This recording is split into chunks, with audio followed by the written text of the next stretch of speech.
누가복음 48번째 시간입니다. 믿음으로 구원받은 여인의 향유라는 제목으로 누가복음 7장 36절에서 50절까지의 말씀을 전하도록 하겠습니다. 오늘은 제가 한 바리새인이 등장합니다. 이제 그 바리새인의 이름이 시몬이죠. 그래서 바리새인인 시몬이 예수님께 식사를 초대해요. 근데 이때의 식사가 아마도 약간 잔치 같은 그런 연회 분위기의 식사였던 걸로 추측이 돼요. 그러니까 우리가 옛 이스라엘 사람들이 식사를 할 때 두 가지 타입의 식사를 하거든요. 뭐냐면 일상적인 식사를 할 때는 이렇게 의자에 앉아서 오늘날 저희가 밥 먹는 것처럼 밥을 먹고요. 그리고 조금 이제 릴렉스 하면서 좀 즐기면서 식사를 할 때, 즉 연회 같은 것을 열게 되면은 테이블이 이렇게 있고 누워서 식사를 합니다. 이제 옛날 그 헬라 사람들도 옆으로 비스듬히 누워서 먹게 되거든요. 그러니까 어떤 식이냐면은 이런 식이요. 이렇게 상이 이렇게 있잖아요. 그러면 얼굴은 이렇게 상 쪽으로 향하고 이렇게 눕게 되겠죠. 그 다리는 이 상에서 멀리 떨어뜨린 채로 이렇게 수직으로 앉아 누워가지고 눕는 듯이 해서 식사를 합니다. 그러니까 유대인들은 그랬고 또 좀 로마인들 가운데서는 이제 식탁이 이렇게 있으면 거의 한 면을 다 차지하면서 옆으로 눕는 경우도 있었어요. 이제 그런 거는 이제 진짜 풍족한 사람들이겠죠. 근데 아마 예수님이 이렇게 식사를 할 때는 이제 얼굴은 식탁 쪽으로 그리고 발은 식탁에서 가장 떨어진 형태로 그런 연회를 즐겼던 것 같습니다. 그래서 예수님이 이런 그 연회에 초청을 받고 바리새인의 집에 들어가시게 되죠. 이때 이 바리새인인 시몬은 기본적으로 예수님에게 호의를 가지고 있어요. 그리고 예수님과 대화하기를 원하고 예수님에 대해서 뭔가 긍정적인 얘기들을 많이 듣고 싶었던 것 같습니다. 그래서 바리새인은 예수님을 선지자라고 생각을 했던 것으로 보이는데요. 왜냐하면은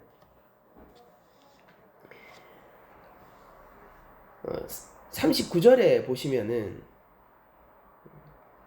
예수를 청한 바리새인이 그것을 보고 마음에 이르되 이 사람이 만일 선지자라면 자기를 만지는 이 여자가 누구며 어떠한 자 곧 죄인인 줄 알았으리라 이렇게 얘기를 했는데 이게 뭐냐면은 이 이전까지 이 여인이 죄 많은 여인이 다가오기 이전까지 이 사람에 대해서 예수님에 대해서 선지자다라고 생각을 하고 있었다는 그런 반증이 되지 않습니까? 아, 이 사람이 진짜 선지자가 맞는가? 라고 의심한다는 거는 그 이전에는 선지자이지 않을까? 혹은 선지자다라고 생각을 하고 있을 때 가능한 행동이기 때문이죠. 그래서 바리새인은 예수님을 선지자로 여기고 함께 하기를 원했습니다. 이제 그때 그 동네에 죄를 지은 한 여자가 있다라고 성경이 얘기를 하고 있는데 정확하게 이 죄가 무엇인지에 대해서는 얘기하지 않고 있어요. 그리고 뭐 사실 여기서 이 등장하는 여인에 대해서 죄인이다라는 정보 외에는 그 어떠한 정보도 주지 않습니다. 일각에서는 이 여인이 아마 막달라 마리아가 아닌가라고 추측을 하기도 하는데 그거는 사실상 뭐 그렇게 얘기하시는 분들도 있지만은 그러니까 사실상 그런 식으로 연결하긴 힘들어요. 왜냐면 8장 2절에 이제 이거 다음이죠. 8장 2절에 막달라 마리아가 이제 등장을 하게 되는데 이 연속해서 또 막달라 마리아라는 여인이 등장해서 사람들이 그런 추측을 하는 건데 근데 8장 2절은 막달라 마리아에 대해서 자세히 설명해 주고 있는데 반해 오늘 본문은 이 여인에 대해서 아무런 설명도 하지 않고 있죠. 그리고 이 여인과 막달라 마리아와의 관계성이 있는 것을 조금도 내비치고 있지 않습니다. 그러니까 누가는 이 여인과 막달라 마리아를 별도로 다루고 있어요. 그래서 우리가 이 본문을 가지고 이 사람이 막달라 마리아구나 라고 얘기하는 거는 조금 무리가 있습니다. 어쨌든 누가가 기록한 것은 이 여인이 어쨌든 죄가 많은 여인이라는 것을 기록하고 있는 거예요. 그리고 적어도 바리새인인 시몬이 저 여자가 누군지 알아볼 정도면은 이 여자가 죄 많은 사람으로서 적어도 동네에서 굉장히 이게 악명이라고 해야 되겠습니까? 악명이 자자하고 사람들이 대다수의 사람들이 이 커뮤니티, 이 사회 안에서 그 여인을 알아보고 있었던 사람인 것 같습니다. 근데 이 여인이 이 연회장 안으로 들어오게 되죠. 그러니까 이때 당시 이 펼쳐졌던 연회가 제한돼 있는 게 아니라 우리도 옛날에 시골에서 동네 잔치 하면은 가다가 쓱 들어가서 잠시 참여하고 이렇게 오픈된 잔치들이 있잖아요. 그런 식으로 시몬이 연 연회가 그렇게 오픈되어 있는 연회였던 것으로 보여요. 그래서 그 공간 안에서 여인이 들어올 수 있게 되었고, 이제 들어온 것까지는 문제가 없는데, 이 문제가 뭐냐면은 여인이 선지자인 예수님 곁으로 다가가고 있다는 것입니다. 그러니까 시몬은 아마 그 상황을 처음부터 눈치채고 지켜보고 있었던 것 같아요. 그러니까 저 여자는 이렇게 생각을 했던 것 같고, 저 여자가 점점 가까이 오네. 누구에게 가는지 이렇게 지켜보고 있었던 것 같고, 그리고 그 여인은 마침내 예수님 앞으로 다가간 것 같습니다. 그러니까 당시 바리새인들은 죄인들과 함께 하는 것을 부정한 일로 여겼기 때문에 여인의 이러한 행동은 굉장히 충격적인 행동이기도 하고 전혀 마음에 들지 않는 행동이죠. 아마 그는 마음속에 이렇게 기대했던 것 같아요. 예수님이 죄인아 물러가라 라고 단호하게 대처하기를 원하셨던 것 같습니다. 왜냐하면은 바리새인들은 그렇게 대처를 하기 때문이에요. 그래서 이 사람이 정말로 의로운 사람이고 이 사람이 정말로 선지자가 맞다면은 이 여인에 대해서 알 것이고 이 여인을 물리쳐낼 것이다 라고 생각을 했을 겁니다. 그런데 예수님은 가만히 있었던 거예요. 가만히 있었고 그 여인이 하는 행동을 모두 허락합니다. 근데 그 여인이 굉장히 충격적인 행동을 해요. 향유를 담은 옥합을 가지고 라고 되어 있죠. 그러니까 이 향유라는 게 굉장히 고급 기름입니다. 우리가 이 향유와 비교되는 게 뭐냐면은 7장 46절을 보면은 너는 내 머리에 감람유도 붓지 않고 라고 얘기하시죠. 그러니까 이게 뭐냐면은 올리브 오일이에요. 지금 얘기하는 오늘날 우리들이 쓰는 올리브 오일인데 이때 당시 사실 여기가 지중해 근처잖아요. 그러니까 올리브나 이런 것들은 굉장히 흔해 빠진 겁니다. 예. 그래서 우리가 옛날에 막 길 가면은 시골에서 살면은 전부 논이고 밭이고 이러니까 쌀 같은 거 보리 같은 게 흔한 작물이잖아요. 이제 그런 것처럼 이 올리브는 굉장히 흔한 작물이었고 그걸 가지고 대충 기름을 짜내는 것들이 성경에 나오는 감람류들이에요. 그러니까 오늘 막 올리브 유 이러면 엑스트라 버진 뭐 이런 등급들이 있지 않습니까? 그 중에서도 등급들이 낮은 그런 올리브유를 썼을 거예요. 근데 이 여인 지금 여기서 얘기하고 있는 이 향유라는 것은요, 다양한 오일들을 섞어가지고 향신료 같은 거를 같이 넣어서 굉장히 특별한 향기를 만들어내는 일종의 사치품 같은 거였어요. 그러니까 이게 우리가 그런 게 있지 않습니까? 지갑을 쓰더라도 다이소에서 5,000원짜리 지갑을 쓸 수도 있고 샤넬 명품 지갑을 쓸 수도 있는데 이게 그냥 똑같은 지갑이라 하더라도 그 가격의 차이나 사람들이 생각하는 그 가치의 차이가 어마어마하게 크잖아요. 그런 것처럼 감람유와 비교할 수 없을 정도로 이 향유는 고급진 오일들을 여러 가지 썼고 그리고 허브라든지 아니면은 향신료 같은 것들로 아주 특별한 향을 만든 오늘날로 치면은 아주 고급 브랜드의 향수 같은 그런 역할을 하는 거였을 겁니다. 그래서 이거 기본적으로 서민들이 가질 수 있는 게 아니고 기본적으로 사치품이기 때문에 돈이 많은 사람들이 가질 수 있었던 거예요. 근데 이 여인이 그 향유를 담은 옥합을 가지고 오는 거예요. 이게 오늘날 보면은 석고 같은 재료로 만든 그런 통을 얘기하는 거예요. 그래서 거기에 아주 고급 오일을 담고 와서 여기 보시면은 이제 누가가 굉장히 이 여인에 대해서 속에는 이런 방구 그냥 죄인이다 라고만 규정하지만 이 행동에 대해서 굉장히 자세하게 묘사를 하고 있는데 그게 뭐냐면은 예수님의 뒤로 가요. 그리고 그 발 곁에 섭니다.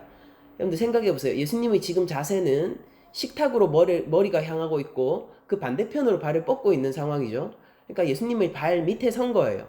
그리고 나서 성경의 그 워딩을 그대로 읽으면은 그 발 곁에 서서 울며 눈물로 그 발을 적시고 자기 머리털로 닦고 그 발에 입을 맞추고 향유를 부었다라고 얘기를 하고 있어요. 그러니까 여러분들 이거는요, 기본적으로 당시에 종들이 행하는 행동과 유사한데요. 제가 왜 유사하다라고 했냐면요, 종들도 이렇게까지 굴욕적으로 행동하지 않기 때문입니다. 종들은 주인의 발을 이 천 같은 걸로 털어내거나 때로는 주인의 발에 입을 맞추기도 하지만은요, 이 여인은 자신의 신체인 머리카락으로 예수님의 발을 닦고 그리고 계속해서 입을 맞추었고요. 그러니까 이게 사실상 엄청나게 굴욕적인 행동인데 그런 행동을 하면서 그 향유를 깨서 옥합에 있는 향유를 깨서, 그러니까 지금 희생한 게 누구예요? 옥합도 희생을 했고 향유도 희생을 했습니다. 그래서 예수님의 발에 부어서 아주 사치품으로 예수님을 대하고 있는 것이죠. 대접하고 있는 것입니다. 그러니까 이게 여러분들 당시 사람들을 한번 생각해 보십시오. 당시 사람들이 이 광경을 보고 있으면은 진짜 기가 막힐 노릇인 거예요. 그러니까 돈을 헛되게 쓰기도 하고, 그러니까 상황에 맞지 않는 행동을 하고 있고, 그리고 그러니까 연애의 분위기를 지금 다 망치고 있는 거죠. 그러면서 이 죄인이 선지자에게 매달리고 있는 듯이 보였을 겁니다. 그러니까 굉장히 불경해 보이는 그런 무드를 연출을 했겠죠.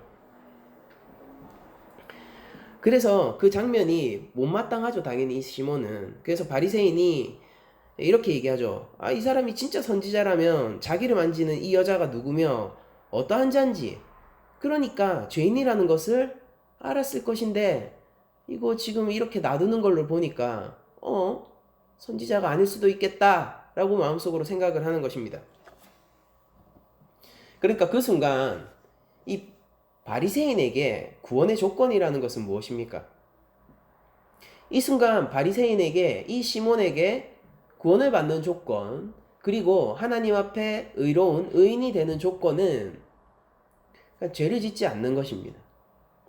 그리고 죄로부터 멀리하는 것이고, 죄로부터 멀리하기 위하여서요, 죄인과도 상종하지 않는 것입니다.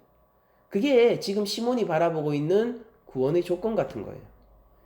그러니까 예수님은 전혀 선지자의 행동을 보여주지 않고 있는 것이죠.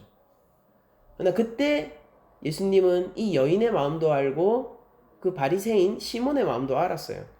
예수님이 그래서 한 가지 비유로 그 마음을 달래주시는데요.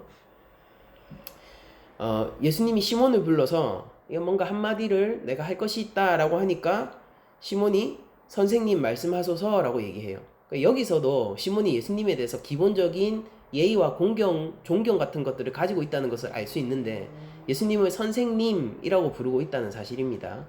바리새인도 일종의 그 사회 내에서 교사의 역할을 하는 사람이에요. 그러니까 지금 예수님을 자신의 선생님으로 지칭하면서 존경심을 내보이고 있습니다. 이런 조심스러운 태도의 시몬을 저희들이 한번 생각하면서 예수님이 그 시몬에게 얘기하시는 비유를 한 가지 들어보죠. 예수님이 이렇게 얘기했어요. 빚 주는 사람에게, 그러니까 이거 고리대금 업자를 얘기하는 거예요. 고리대금 업자에게 그 빚을 진 사람이 둘이 있는데 하나는 500데나리온을 줬고 하나는 50데나리온을 줬다. 그런데 갚을 게 둘 다 없었다라고 하는 거예요. 그러니까 지금 재산이 없는 것입니다. 그래서 이 고리대금업자는 사랑과 긍휼과 자비를 베풀어 주어서 둘 다 그냥 그래 됐어, 돈 갚지 마, 이렇게 탕감을 해줬습니다. 그냥 없는 걸로 하자, 이렇게 얘기를 했습니다. 그러니까 그 둘의 마음이 어떻겠는가 이걸 물어보시는데, 그게 바로 둘 중에 누가 그를 더 사랑하겠느냐라는 말로 물어보세요. 그러니까 여기서 중요한 것은 누가 더 사랑하겠느냐라는 질문이죠. 그러니까 이거는 사랑에 대한 스토리예요. 근데 또한 반응의 스토리입니다. 빚을 탕감해 주었고요. 이것은 죄를 뜻하겠죠. 그러니까 더 많이 빚진 사람은 바로 이 여인일 것이고, 더 적게 빚진 사람은 이 시몬이라는 바리새인일 거예요. 근데 예수님이 묻고 있는 것은, 그렇게 빚을 탕감받았을 때 누가 더 그를 사랑하겠느냐라고 얘기를 하고 있는 것입니다. 시몬은 여기서 올바른 대답을 해요. 빚을 더 많이 탕감받은 사람이 더 사랑할 것입니다 라는 대답을 하고, 예수님은 그것이 옳다라고 얘기를 하죠. 여러분들, 이 여인은 지금 죄인으로서 예수님 앞에 서 있고, 그리고 자신이 주로 인하여서 죄를 해결받고 구원받았다라는 이유 때문에 예수님께 향유를 붓고 그 발에 입을 맞춘 것을 저희들이 알 수 있게 되는 거예요. 그러니까 예수님이 이렇게 얘기하는 것입니다. 누가 더 나를 사랑하겠느냐라는 질문을 하시는 것이고, 나를 사랑하는 사람은 많은 빚을 진 자이다, 나에게. 이렇게 얘기하는 거예요. 그러니까 시몬은 지금 어떤 마음을 예수님께 지적당했냐면은, 너는 너가 갚을 것이 많지 않은 사람이라고 생각하는구나를 지적당한 것입니다. 바리새인 시몬은 예수님 앞에서 어느 정도는 적게 빚진 자라고 생각을 했다는 것입니다. 이것이 실제 시몬이 예수님 앞에서 더 적게 빚졌다는 뜻은 아니에요. 그렇지만 더 적게 빚졌다라는 표현은 시몬의 중심 상태를 나타내는 말이죠. 시몬은 자기가 갚을 것이 많지 않은 사람이라고 생각했고, 어느 정도 갚을 것이 있는 사람이라고 생각했을 거예요. 그렇지만은 갚을 능력도 있을 거라고 아마 생각했던 것 같습니다. 하지만 예수님은 여기에서 시몬 역시 갚을 능력이 없는 사람이라고 얘기를 하고 있고, 그리고 그 여인은 훨씬 더 많은 빚을 지고, 그리고 그 여인도 갚을 능력이 없는 상태라는 것을 동일하게 얘기해주고 있어요. 그러니까 시몬이 저 여자가 누군 줄 알았더라면 이라고 얘기했는데, 예수님 앞에서는 그냥 둘 다 갚을 능력이 없는 사람인 것입니다. 사실 그래요. 이때 당시 고리대금업자가 누군가의 빚을 탕감해 주는 건 있을 수 없는 일입니다. 그러니까 그게 확률이 제로에 가까워요. 그러니까 불가능해요. 고리대금업자는 그를 노예로도 팔아버릴 수 있거든요. 그러니까 반드시 받아내죠. 이자는 계속해서 더해갈 것이고. 그러니까 시간을 버티고 있으면은요, 어쨌든 자기 몫을 챙길 수가 있는 겁니다. 근데 예수님은 자비로운 고리대금업자 같은 분이신 거죠. 그래서 갚을 것이 없으면은 반드시 탕감해 주시는 분인 거예요. 시몬의 착각은 이것입니다.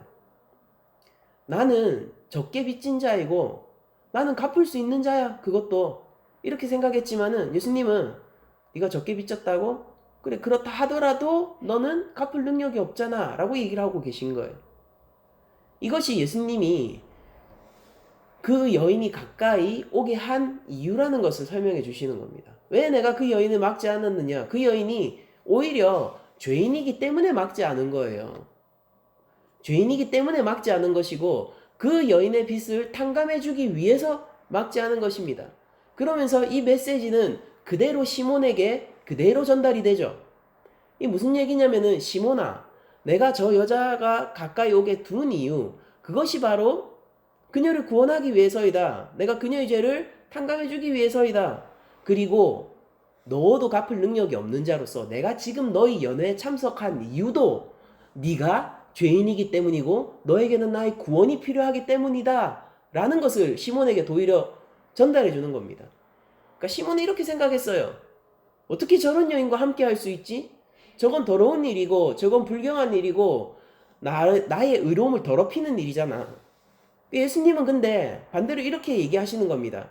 시몬아, 네 생각이 맞다면은 나도 지금 너와 함께 함으로 너의 부정함을 내가 가져가는 것이고 그로 인하여 오히려 내가 더럽혀진 일을 하는 것이다. 그러나 네가 아무리 빚이 적다 하더라도 그리고 그 빚이 실제 네가 생각하는 것보다 더 큰데 인식하고 있지 못한다고 하더라도 나는 네가 빚 갚을 능력이 없는 것으로 말미암아 너를 위하여 지금 이 연회에 참석한 것이다. 시몬은 어쩌면 마음속으로 이렇게 생각했을지도 모르죠. 아, 내가 예수님을 대접하고 있구나. 내가 충분히 존경심을 보이고 있구나. 내가 이를 선지자로서 선대하고 있구나.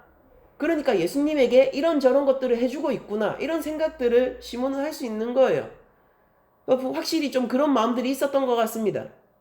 근데 지금 예수님 앞에 선 여인은요, 마음이 상해버린 거예요. 영혼이 파산당한 겁니다.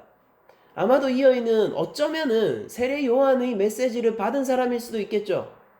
회개하라 라는 그 말씀에 반응하고 하나님 나라를 준비하고 있었던 사람일 수도 있을 거예요. 우리가 앞선 그 본문에서 세례 요한이 어떤 식으로 하나님 나라를 예비하고 예수님의 앞길을 예비하고 그리고 그 백성들을 앞에서 인도했는가, 그것들을 저희들이 살펴보았지 않습니까? 어쩌면 제가 생각할 때 이 여인은 어쩌면은 요한에게 반응하고 있었고 회개를 하며 그 오실 그분, 요한이 얘기하는 그 오실 그분을 기다리고 있었던 바로 그 여인이었던 것 같습니다. 그 여인은 예수님이 이게 장소를 밝히지 않고 있어요. 그것으로 인해서 아마도 누가는 이 특정 장소에 집착하는 게 누가복음인데 이 장소를 오히려 삭제함으로 말미암아 이 여인의 믿음을 모두에게 요구하고 있는 것도 같습니다. 이 제자도로서 이 여인은 향유가 준비되어 있는 여인인 거예요. 이것은 사치품이고요, 고급 품목입니다. 그러니까 차별받고 그 다음에 어쩌면은 이렇게 멸시받던, 이게 남자면 모르겠는데 여인이 가질 수 있는 정도의 물품은 아니에요. 당시에는 확실히 남녀 간의 차별이 있었기 때문이에요. 이 여인은 경제활동을 할 수 있는 영역이 적고요. 적어도 이 향유와 옥합을 준비하기 위해서 아마 자신의 전 재산을 바쳤을지도 모르겠습니다. 그런데 이 여인의 마음속에는 무엇을 더 사랑하느냐면요, 내 전 재산보다, 달리 얘기하면은 나보다 그 주님을, 나의 죄를 용서해 주신 주님을 더 사랑한 것입니다. 여러분들, 이 눈물이 무슨 눈물일까요? 여인이 눈물을 흘리면서 예수님의 발에 지속적으로 입을 맞추었는데 그 굴욕적인 장면, 종도 그렇게 안 해요. 그렇지만 그 굴욕적인 장면 안에 있는 그 주인공인 여인은 주님을 바라보면서 감사와 사랑의 눈물을 흘리고 있는 것입니다. 시몬은 그 장면이 불경하다고 느껴졌겠죠. 그리고 그 여인이 굴욕적으로 행동하는 것도 굉장히 마음에 들지 않았을 거예요. 왜냐면은 시몬은 채통이 있는 사람이고 자신의 자존감을 지킬 줄 아는 사람이기 때문이에요. 저 여인은 얼마나 죄인이기에 자신마저 버리고 저렇게 굴욕적인 태도를 취하는가 라고 얘기하고 있지만은 이것이 이 여인이 주님을 사랑하는 방식이었던 것입니다. 예수님은 그 자리에서 너는 저 여인을 조금도 참지 못하지만은, 잠시간도 참지 못하지만은 나는 너를 얼마간 참았는가를 얘기해 주시고 계세요. 우리가 본문 한번 보게 되면은 7장 44절 이하를 보시면은 그 여자를 돌아보시며 시몬에게 이르시되, 이 바리새인 시몬에게 이렇게 얘기하는 거야. 이 여자를 보느냐?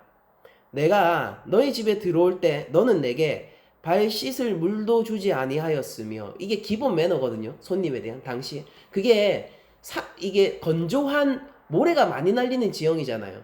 그리고 그때 당시에는 우리가 지금 신는 이런 신발이 아니라 샌들을 항상 신고 다녔지 않습니까? 그래서 사람들이, 만약에 귀중한 손님이 집에 오잖아요. 그러면은 종들이나 주인이 직접 나서서 그 발을 씻어줘요. 적어도 먼지를 털어준다고요. 근데 시몬은 이 모든 과정들을 생략했던 것 같아요. 그러니까 말로는 선생님이라고 부르고 있는데 실제 나오는 행동은요, 예수님을 충분히 예의 있게 대우하지도 않았고 예수님이 참아야만 하는 상황 속에서 예수님을 혼내했던 것입니다. 그러니까 연회를 베풀게요 라고 얘기해 놓고요, 내가 거기에 갔더니 그 주인이 왔어요 하고 그냥 뒤돌아와서 그냥 자기 얘기하러 가버린다면은 우리가 얼마나 수치감을 느끼겠습니까? 지금 그런 상황인 거예요. 초대장을 받고 갔더니 왔나? 반갑네. 안녕? 하고 바로 돌아서서 자기 다른 친구들로 쓱 들어가 버리는 것입니다. 나는 어디 앉을지도 모르고 나는 어떤 음식을 먹어야 할지도 몰라요. 나를 두고 그냥 가버리는 거예요. 그러면은 그게 초대가 되겠어요? 아니면 나에게 모멸감을 주는 자리가 되겠습니까? 그러니까 이 여인을 조금도 참지 못했던 이 시몬 앞에서 예수님은 네가 얼마나 나를 홀대했고 나를 수치 있게 대했으며 그리고 나는 어떻게 그것을 참고 너와 함께 있는지를 설명해 주시고 계신 것이지요. 반면에 예수님은 이 여자의 행동을 대비하여서 얘기하는데 이 여자는 눈물로 내 발을 적시고 그 머리털로 닦았으며 자 이게 첫 번째예요. 그리고 두 번째 비교가 들어가십니다. 너는 내게 입 맞추지 아니하였으되 그는 내가 들어올 때로부터 내 발에 입 맞추기를 그치지 아니하였으며 지속적으로 입을 맞췄다는 소리입니다. 이게 얼마나 굴욕적인 행동이었겠어요.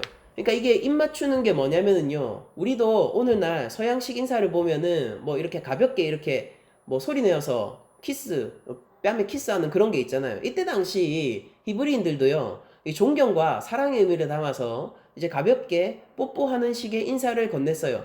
그러니까 따지고 보니까 이 시몬은요. 예수님에게 먹을 것을 대접하고 있지만은 예수님에게 반가움과 존경의 인사마저도 하지 않았던 것입니다. 예의를 갖추지 않았을 뿐만 아니라 그 전에 인사마저도 하지 않았던 거예요. 그런데 이 여인은요. 그 발을 자신의 신체, 머리카락을 이용해서 닦아드리고 그리고 향유를 붓고 계속적으로 입을 맞추면서 사랑과 존경을 지속적으로 표하기를 원했다는 것이죠. 그러니까 이게 여러분들 이 관점에서 봅시다. 누가 더 나를 사랑하느냐라는 관점인 거예요. 누가 더 나를 사랑하느냐. 빚을 많이 탕감받은 자가 더 많이 사랑하는 겁니다. 그리고 세 번째 비교가 나오는데 너는 내 머리에 감람류 그러니까 싸구려 올리브 오일마저도 붓지 아니하였으나 그녀는 최고급 향수 향유를 내 발에 부었다 라고 얘기를 하고 있습니다. 그러면서 예수님은 이어서 이렇게 말씀하십니다. 그러므로 내가 내게 말하노니 그의 많은 죄가 사하여졌도다. 이는 그의 사랑함이 많으니라. 사함을 받은 일이 적은 자는 적게 사랑하느니라 라고 얘기를 해요. 예수님은 여기서 분명히 이 선후 관계를 이렇게 밝히고 계세요.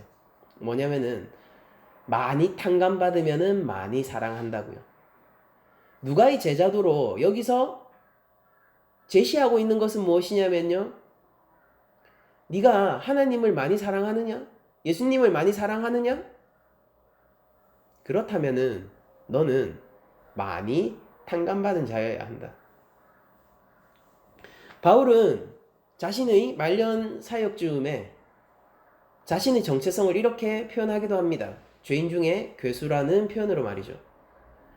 그러니까 하나님 앞에 가장 빚진 것이 많은 자로 그 자리로 내려가는 거예요. 굴욕적인 자리이죠. 수치스러운 자리입니다. 그러나 누가복음에서 나온 것처럼 낮은 자를 높이시고 높은 자의 교만을 꺾으시는 하나님께서는 그렇게 낮은 자리로 내려간 바울을 사실상 가장 높은 자로 취급하시는 것입니다. 그리고 그만큼 바울은 그 하나님의 빚갚음, 하나님의 사랑에 합당한 반응을 보여 그 누구보다도 하나님을 사랑하고 주 예수 그리스도를 사랑하는 자가 되었다라는 뜻이에요. 그러니까 제자도가 우리에게 많은 윤리라든지 예수님의 제자도는 우리 삶에서의 많은 행동들을 요구하게 되죠. 우리가 이런 많은 수많은 행위들 앞에서 그 행위의 정당성을 따지기 위해서는요. 우리가 얼만큼 주를 사랑하느냐로 그 정당성이 나눠진다라는 것입니다. 이 여인에게 있어서 이 향유를 가져가서 붓는다는 것은 어쩌면 자기 전 재산일 수도 있다라고 했지 않습니까? 근데 어떤 사람은요, 이런 향유를 2통을 부을 수도 있을 거예요. 2통을 부을 수도 있을 거예요. 그가 충분하게 돈이 많고, 뭐 좀 부담이 되기는 하지만은, 이 정도 못 쓸 것 없지, 라고 생각할 수 있는 사람이 있다면은, 2통을 부을 것입니다. 근데 예수님은 이게 1통이냐, 2통이냐, 이게 올리브 오일이냐, 아니면은 향유냐, 이런 것으로 따지는 것이 아니라, 얼마나 나를 사랑하느냐로 따지시고 있는 거예요. 그러니까 주님을 위해서 많은 일을 할 수 있는 사람이 있고요. 나의 현재적인 상황으로 인해서 어쨌든 많은 것을 할 수 없는 사람도 있어요. 근데 중요한 것은 뭐냐면요. 나의 모든 것을 걸 만큼 사랑하는가? 아니면은 그냥 사랑하는가? 아니면은 적당히 좋아하는가? 아니면은 미워하는가? 이런 마음의 중심으로 갈리는 것입니다.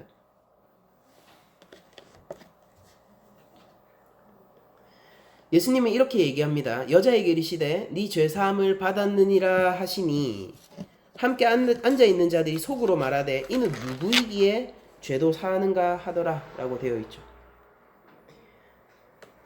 그러니까 예수님이 이 상황에서 그 여인에게 다시 충격적인 말씀을 하고 계세요.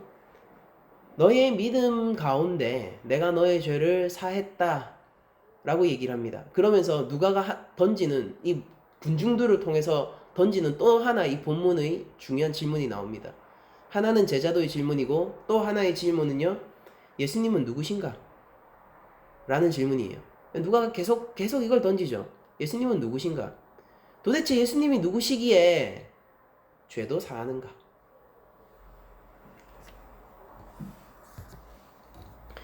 여러분들 우리는 예수님이 우리의 빚을 탕감해 주시는 분이라는 것을 알 수 있죠. 근데 그 탕감해 주시는 것은 바로 우리의 죄입니다. 예수님이 우리의 어떤 실제적인 무슨 삶의 현장에서, 그러니까 우리가 그런 식으로 생각 많이 하잖아요. 예수님이 우리에게 부어주시는 것, 우리를 돌보아 주시는 것이 어떤 나의 경제적인 여력이라든지 아니면은 이 기복주의 신앙을 얘기하는 거예요. 내 삶의 복이라든지 명예라든지 거의 샤머니즘적으로 기독교를 대하는 사람도 있지 않습니까? 그런 것들을 탕감해 주시는 것이 아닌가 이런 생각을 하기도 하는데요.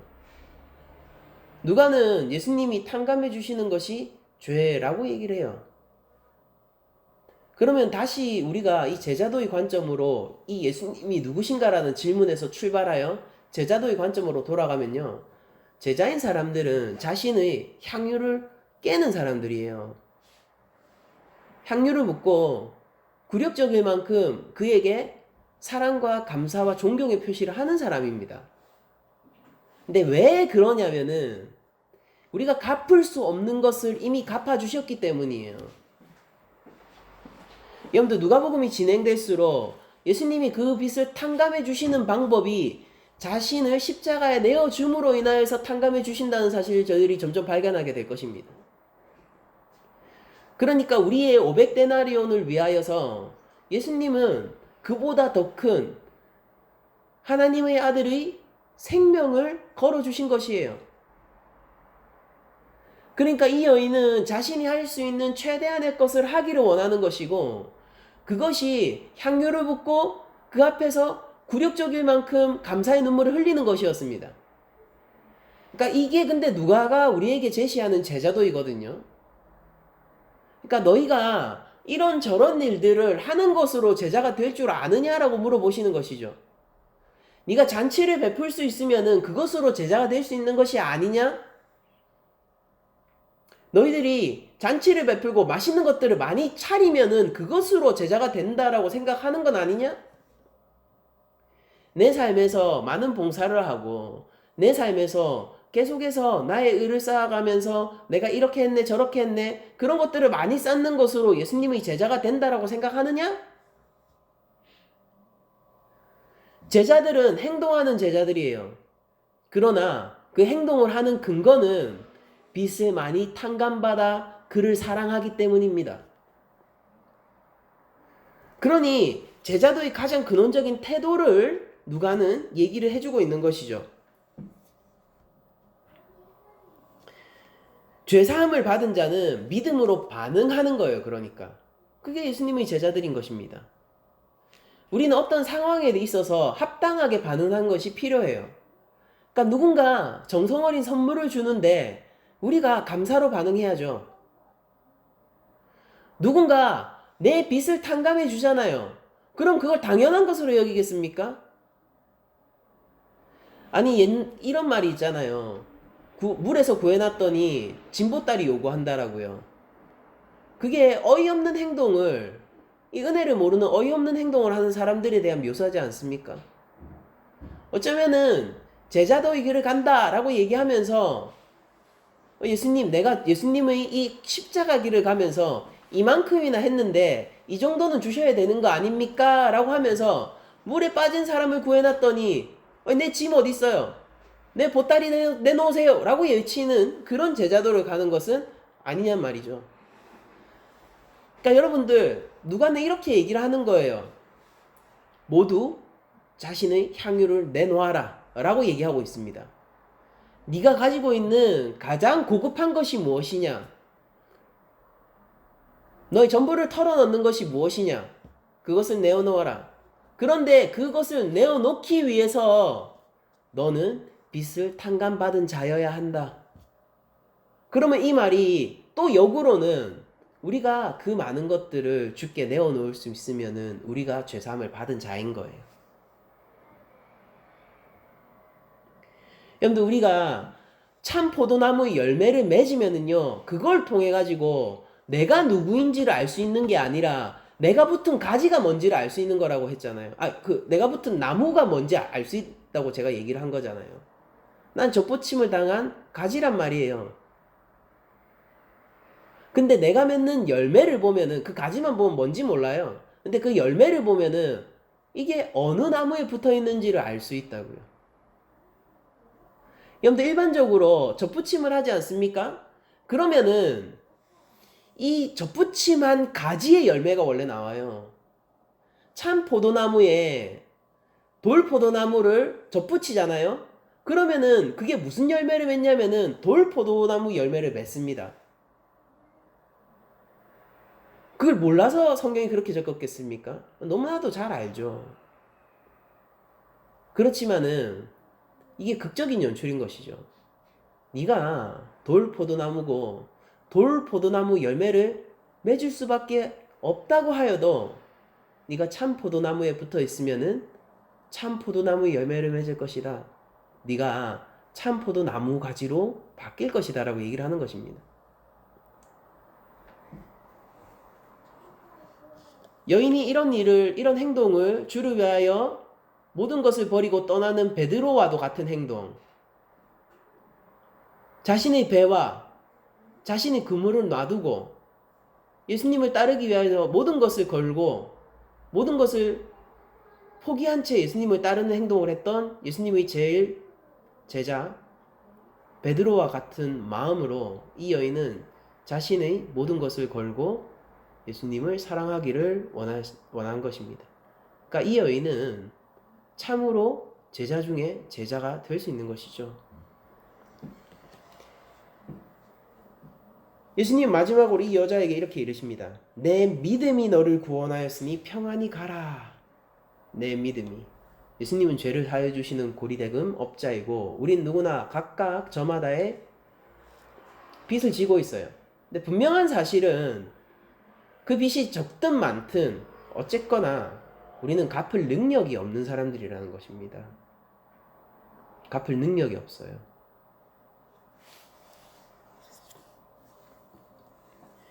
예수님은 그 빚을 탕감해 주는 거예요. 여러분들 우리가 마음의 중심 가운데 솔직함이 필요한 것입니다. 우리가 솔직하게 우리의 마음을 바라보고 우리의 신앙적 양심을 비추어 우리의 삶을 바라보게 되면요. 우리들은 하나님 이게 뭐 몇 데나리온요 그런 게 아니라 1달란트, 5달란트, 10달란트 그 정도의 빚을 진 사람으로 우리 자신을 인식하게 될지도 모르겠습니다. 그렇게 비참한 자리, 굴욕적인 자리에서 아이러니하게 여러분들은 기뻐하실 것이고 내가 어떤 빚을 탕감받았나로 인하여서 예수님을 더욱더 사랑하게 될 것입니다. 향유는 비싼 것이지요. 값비싼 것입니다. 근데 주 앞에서 더 값진 것은 뭐냐면요. 그 향유 자체가 아니라 주님을 향한 그 여인의 사랑인 것입니다. 제자도는 여러분들 우리의 제자도는 억지로 끌려가는 길이 아니에요. 무릎을 꿇고 그 발 아래서 입을 맞추는 것이 고역인 사람들이 아니라고요. 어쨌거나 뒤편에 놔주시면 되겠습니다.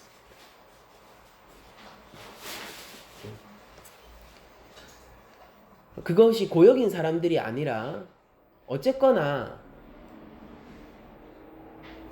그 길을 사랑하는 사람들이어야 한다는 것이죠. 제가 자주 하는 말 중에서 야, 이 십자가의 길 진짜 가야 되는데 억지로 힘들어 죽겠네 라는 것이 아니라 그것이 마음의 소원인 사람들이 바로 우리 낮은 자리 교회에서 제자도를 추구하는 사람들이고, 주께서 명령하신 그것을 삶에서 지켜내는 것을 즐거워하고 그 길을 사랑하는 것이 참으로 제자로 가는 길인 것입니다. 시몬은 예수님 앞에 가고 싶었지만은 목이 곧았죠. 시몬은 나는 갚을 수 있어 라고 얘기하던 사람입니다. 설마 우리 가운데 그런 사람이 있을 순 없겠죠. 여러분들, 우리 향유를 내놓아야 하는 거예요. 우리가 이 제자의 길을 가기 위해서는요, 주 앞에 우리의 향유를 내어놓아야 하는 것입니다. 우리의 마음의 중심이 어디 있습니까? 우리가 바라보는 것이 무엇이고 우리가 사랑하는 것이 무엇입니까? 우리 삶을 한번 우리가 스스로 한번 돌이켜보자고요. 그럼 내가 어떤 것에 가장 많이 에너지를 쏟고 있고, 그리고 어떤 것을 중심으로 살고 있는지 우리 스스로는 알고 있잖아요.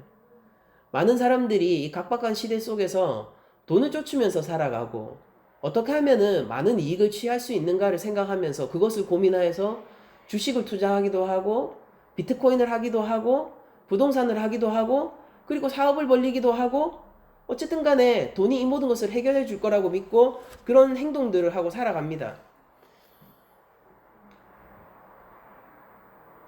여러분들 직장을 가실 때 무엇을 위하여 가나요? 주의 영광을 위해서 가는 것이, 그 안에서 주의 자녀로서 행동하는 것이 바로 제자의 길입니다. 내가 이 돈을 소비하고 쓸 때 무엇을 중심으로 생각하시나요? 뭔가 이 자원들을 소모할 때 뭔가 주님을 위해서 하고 싶은 일들이 생기는 것이 더 좋은 삶 아닐까요? 저는 그렇게 생각해요. 어떤 사람들은요, 자신의 취미를 위하여서요. 그러니까 피규어 수집하는 사람을 한번 본 적이 있는데요. 이 찬장에 피규어를 가득 쌓아놓고 그것을 위하여 거의 1,000만 원 가까이 투자했다고 하더라고요. 그러니까 와, 진짜 멋있긴 하더라고요. 진짜 정교하고 진짜 멋있었어요. 그러니까 그거에 빠지는 이유를 알겠더라고요. 근데 뭐 그런 것도 좋긴 한데, 나중에 예수님 만났을 때 그거 가지고 자랑할 수 있는 건 아니잖아요. 그러니까 그렇게 할 수 있고 개인이 언제든지 그 선택을 할 수 있습니다. 그러나 기왕이면은 더 나은 선택이라는 것이 있지 않을까, 저는 그렇게 생각을 합니다. 예수님의 제자들은요, 주님이 명령하시는 그 길을 가는 것을 기뻐하고 이웃을 사랑하고 하나님을 사랑하며 심지어 원수를 사랑하는 길을 마다하지 않는 자들이어야 합니다. 향유로 내놓아 주십시오. 여러분들, 주님의 제자가 되고 싶다면요, 향유를 내놓아 주십시오.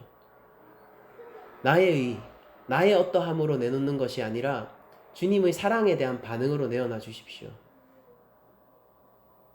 여러분들, 하나님을 사랑하시고 이웃을 사랑하시며 모든 이들을 하나님의 형상으로 합당한 대우를 해주세요. 하나님은 여러분들이 가지고 있는 어떠한 것을 넘어서서 우리를 원하시고 계세요.